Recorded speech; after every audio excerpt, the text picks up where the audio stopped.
Good morning, I'm PETA. Welcome to day one of DFTBA News VEDA Vlogs.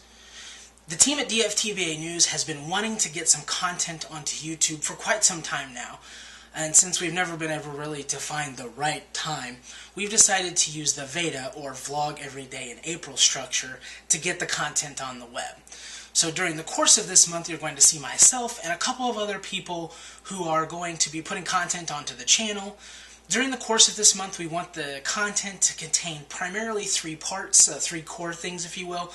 One, of course, we want it to be newsy type stuff, so, it has information that we're giving to you. Two, we want it to be fun. Hopefully you're going to get some information out of this and we're not going to bore you to tears. And three, we'd like for the videos to be under 5 minutes. If they're not, maybe we'll do some punishments in May. It really kind of depends on what we're doing in May, so stay tuned for that. And if you have any ideas, certainly feel free to leave a comment below about some punishments and stuff if we do run over 5 minutes. So today, what I really want to talk about is the origin of DFTBA News and maybe a little bit about where it's going in the future. So DFTBA News kind of actually started before it started. Back in October of 2011, I had started a paper called the Swindon Gazette that chronicled the games and the backstories, some of them, for the Swindon Swoodly Poopers, which is a fictional soccer team that is played over on the YouTube channel, youtube.com/HankGames by John Green, the author, which I'm sure most of you are familiar with. If you haven't seen it, I'll leave stuff below. It's a great series to watch. But while I was doing this, I was contacted by a gentleman named Sean. And he mentioned that he really liked what I was doing, and he thought it'd be cool if the Swindon Gazette could turn into more of like a nerd fighter paper that covered events and things like that. At first, I wasn't really too up on the idea because I didn't want to cover like a fictional soccer team with real events, and it just didn't seem to blend to me. But I sent him an email anyways, and I said, hey, what are you thinking about this? Because you've mentioned it, here's a couple of my ideas. And we talked back and forth.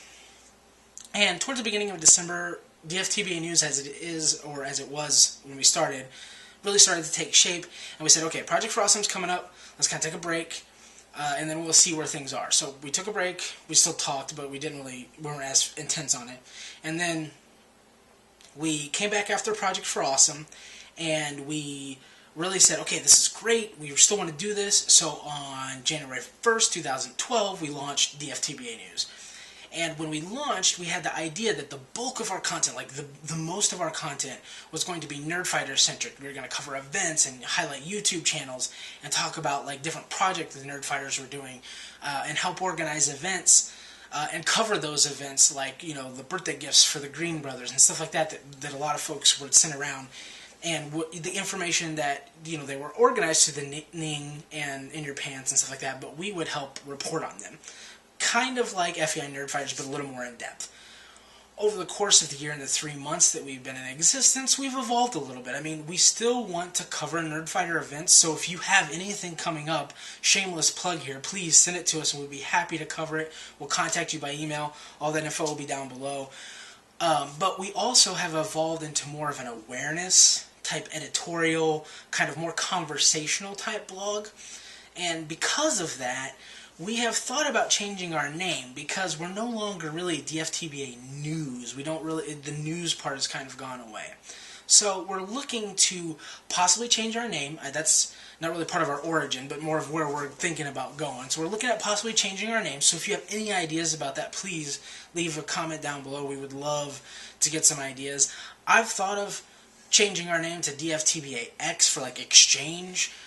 In the idea that it would be an information exchange, but I had a friend of mine ring up that it sounded more like we were opening a financial company, money monetarily exchange, which they're kind of right, but I want to know what you guys think. So, and I know we don't have a ton of subscribers, so I don't expect a ton of responses and stuff like that, but if you have any information at all, please leave a link down below because anything's got to be better than DFTBAX. Anyways, so, again, my name is PETA. This is going to be day one for the VEDA vlogs. It's a little bit late, but we really want to get this out there, and we really want to do something with this. So expect a video from me tomorrow/later today, and we'll put that up for you. And I want to thank you for taking your time to listen to us, and I hope you have a great day.